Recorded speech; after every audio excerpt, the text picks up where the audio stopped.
I haven't seen a movie as bad as Hellboy in a long time. Let's review this piece of shit.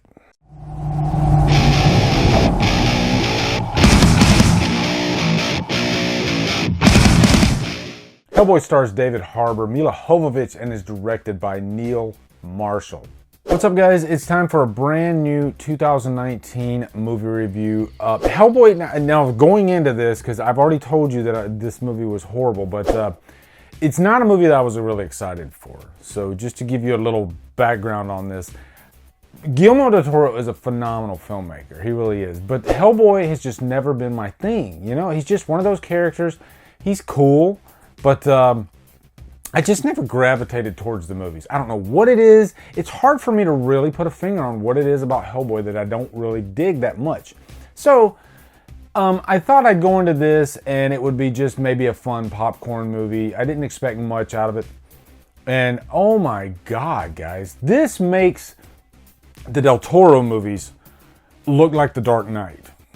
And those are decent movies, especially the second one. I do have a soft spot for the second one, but this is just a complete filmmaking disaster, really. First off, I'm super shocked that Neil Marshall directed this because I'm a big Neil Marshall fan. The guy did one of my favorite horror movies of all time, The Descent.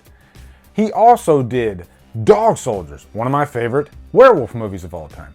And then he even did Doomsday, which I think is highly underrated. You know, it's kind of like, it's got a Mad Max vibe to it, mixed in with like cannibals, mixed in with like Escape from New York. That is a really good movie, actually, if you haven't seen it. Definitely check out Doomsday. So there's 3 movies by Neil Marshall that are awesome, I think. So it was shocking when I went into this. And I think after watching it, I realized that there's no way that Neil Marshall had full creative control over this thing because it is the most disjointed movie I've ever seen. Tonally, it is just completely all over the place.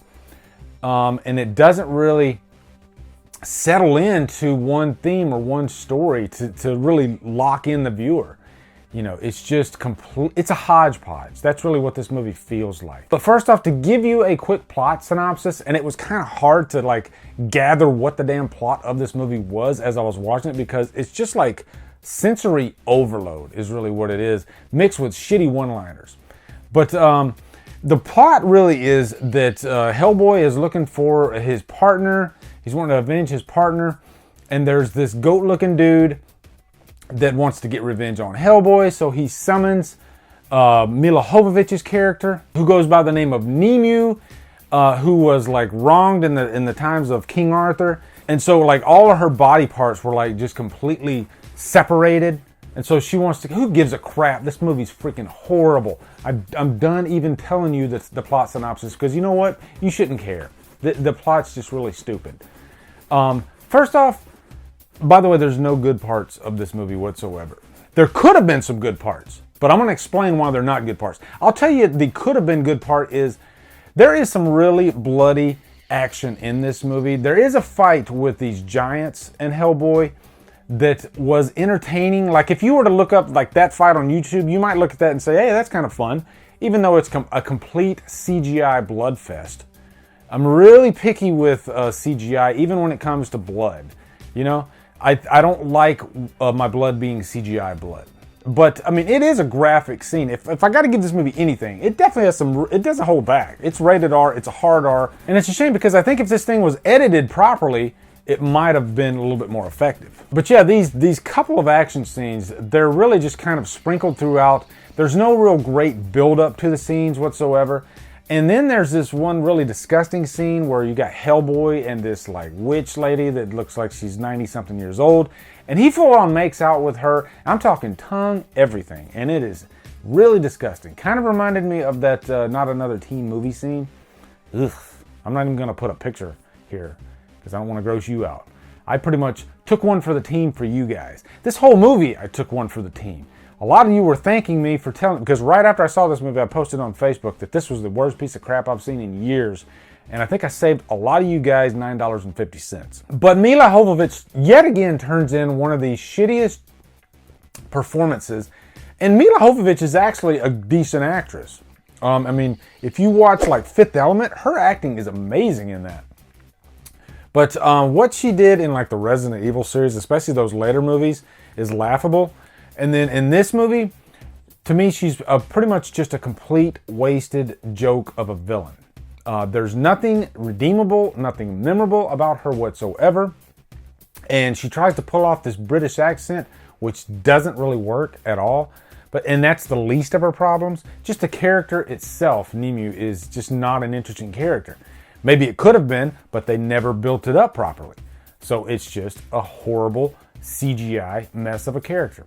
Didn't even mention how CGI it is. Like, her whole body is pretty much CGI throughout a lot of this movie. And pretty much most of the characters in this movie are like CGI crap fests. And you know, when you really just completely bathe the movie in CGI, it just takes me out of it. I don't really care. I didn't care about any of the characters in this movie. I didn't care about what was going on. And this might be the worst edited movie since Suicide Squad. There's no rhythm. You know, when you're editing a movie, there's got to be a certain rhythm there going along, and there's no rhythm whatsoever. As a matter of fact, I just finished reviewing Autopsy of Jane Doe. That's the opposite. That's a perfectly edited film. This is just completely horrible. There's nothing to make the viewer latch on to the movie. It's sensory overload, and by the time we were at the end of the movie, we wanted to leave so bad. But I wanted to wait it out because I wanted to catch the end of the movie. It's a movie that really just overstays its welcome. It felt like it was 3 hours long, even though it was probably like an hour and 45 minutes. Also, gotta mention the bad script in this movie. There's a lot of one-liners that Hellboy delivers in this movie, and they don't work at all. They're just not funny. And it's not really David Harbour's fault, it's the script. They're really tough lines to pull off because they're just not funny. I guess that's one problem I did have with Hellboy, even in the other movies, is his brand of comedy just didn't really sit with me that well. But this is a whole new level of bad.